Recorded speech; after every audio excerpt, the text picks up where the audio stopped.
I never stay in one country for a long time. It gets boring. I like to move on, see new places, meet different people. It's a good life, most of the time.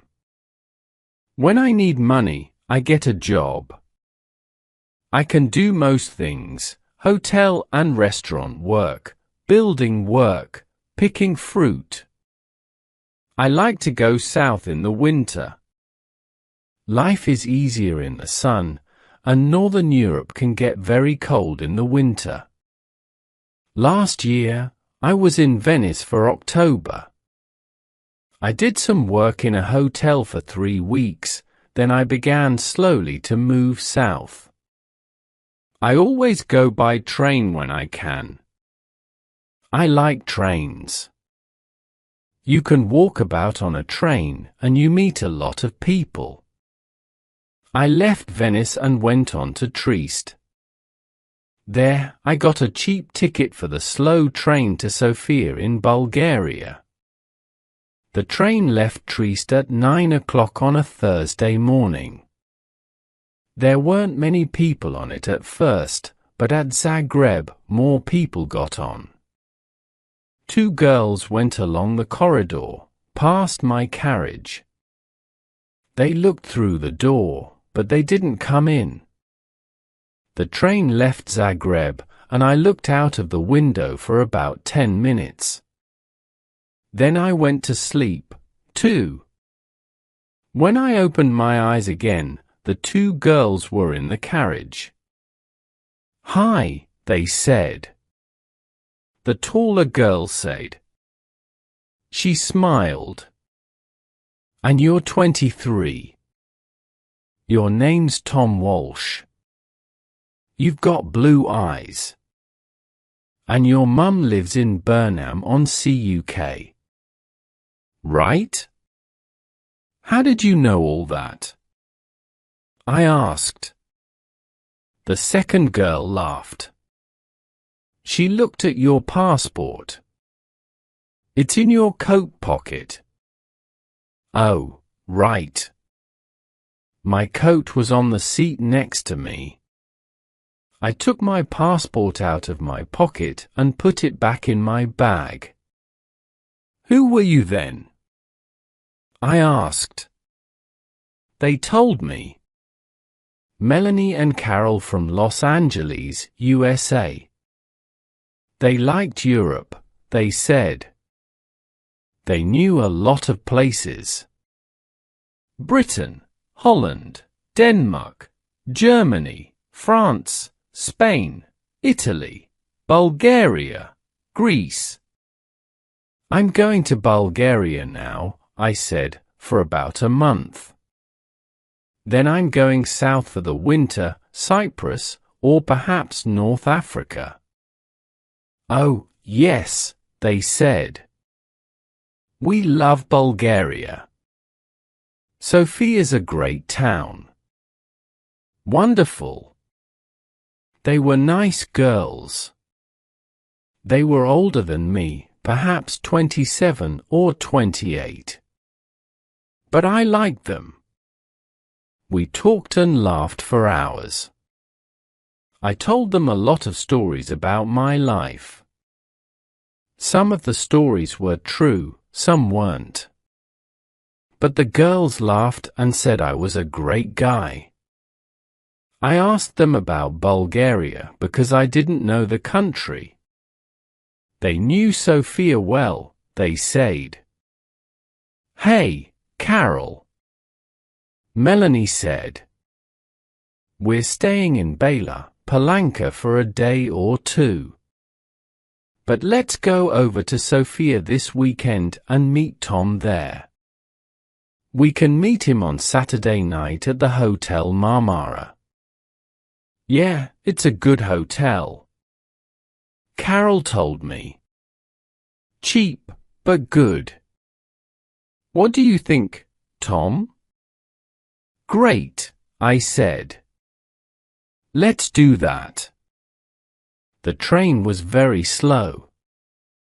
We got to Belgrade at 6 o'clock in the evening, and a lot of people got off. They were only me and the girls in the carriage then. The guard came and looked at our tickets and went away again. Carol looked at Melanie. "Hey, Mel," she said. "Why don't you and Tom go along to the restaurant? I'm not hungry, and I want to sleep for an hour." Food's very expensive on the train," I said. "I haven't got much money just now. I'm going to get a job in Sofia." "Oh, Tom," Melanie said. "Why didn't you tell us? Look, you're a nice guy, right? We're okay for money this week. We can buy you a meal?" "Of course we can," Carol said. "And look, in Sofia, we can take you to the best restaurant in town. It's a great place. We love it." What could I say? I was hungry, they had money, I didn't. So Melanie and I went to the restaurant and had a meal. When we came back, Carol was still alone in the carriage. Melanie put her feet on the seat and went to sleep. At Nice, some more people got on the train and 2 old men came into our carriage. They looked at Melanie's feet on the seat and talked in loud voices. Carol laughed, and Melanie opened her eyes and sat up. "Are we nearly there?" she asked Carol and looked out of the window. "Yeah, about half an hour, I think." "Why are you getting off at Bela Palanca?" I asked. "What are you going to do there?" Melanie smiled. "Find a cheap hotel, meet people, take a look at the town, you know? Just for a day or 2, Carol said. "But there's nothing there." "Oh, well, you never know." Melanie laughed. "See you in Sofia, right? On Saturday night. The Hotel Marmara, okay?" 8 o'clock, Carol said. "Don't forget now." "Okay, great," I said. "See you there." The train came into Bela Palanca and stopped. The 2 girls got off and stood on the platform. They smiled at me through the window. "Saturday 8 o'clock," Melanie shouted. "Okay," I called. They couldn't hear me because of the noise in the station. They smiled again, picked up their bags and walked away. Nice girls. I'm going to have a great time in Sofia, I thought. He left Yugoslavia and crossed into Bulgaria at 2 o'clock in the morning. Then the train stopped at some village. Suddenly, there were a lot of policemen on the train. Everybody in the carriage sat up and began to talk. "What's happening?" I said in Italian to the old man next to me. "I don't know," he said in bad Italian. "Perhaps they're looking for somebody.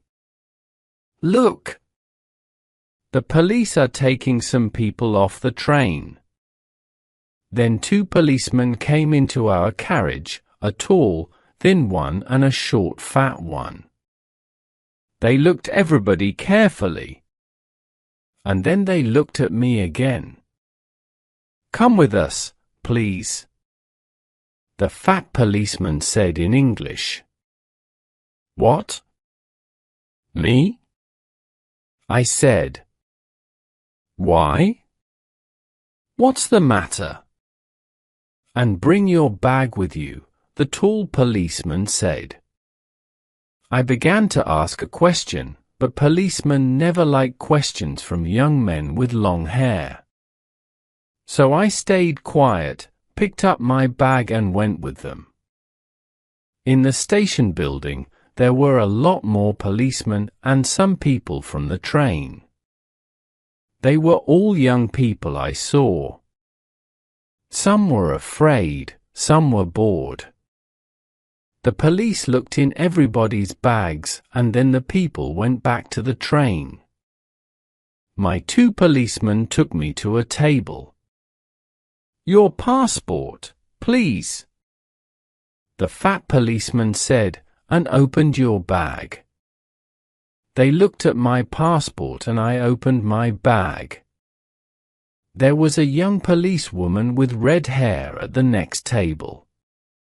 She had a nice face, so I smiled at her and she smiled back. "Aha!" the tall policeman said suddenly. All my dirty shirts and clothes were out on the table. The policeman picked up my bag and turned it over.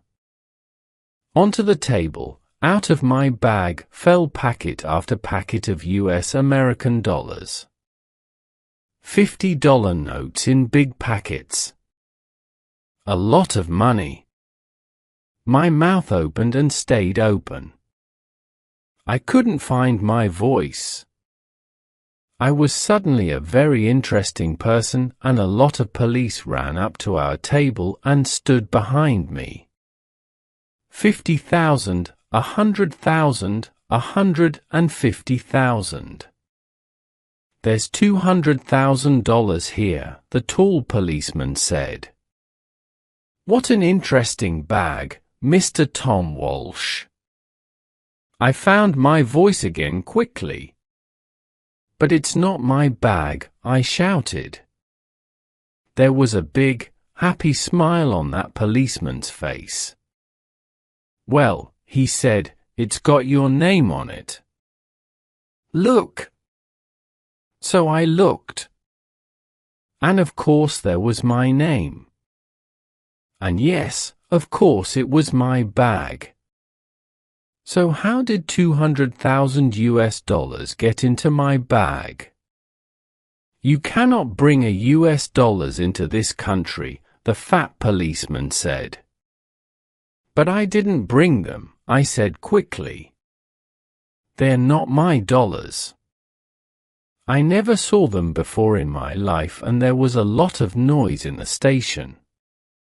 I looked out of the window and saw my train. Slowly it began to move. Hey! I shouted. That's my train. The tall policeman laughed. It was a great day for him. Oh no! He said, you're not getting back on that train. You're staying here with us in our beautiful country. He smiled happily. So, I never got to Sofia on Saturday. I was very unhappy about that. I wanted to have a little talk with Melanie and Carol. Ask them 1 or 2 questions, you know.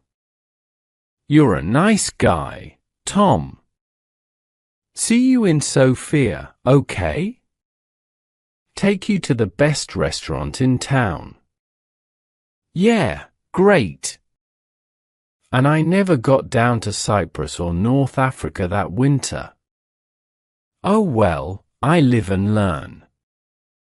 It's not an easy life in prison, but it's warm in winter and the food's not bad.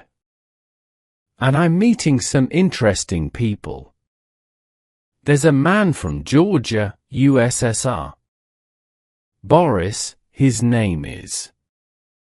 He comes from a place by the Black Sea. He's a great guy. When we get out of here, he and I are going down to Australia. Brisbane, perhaps, or Sydney. Get a job on a ship. Start a new life. Yeah, next year's going to be okay.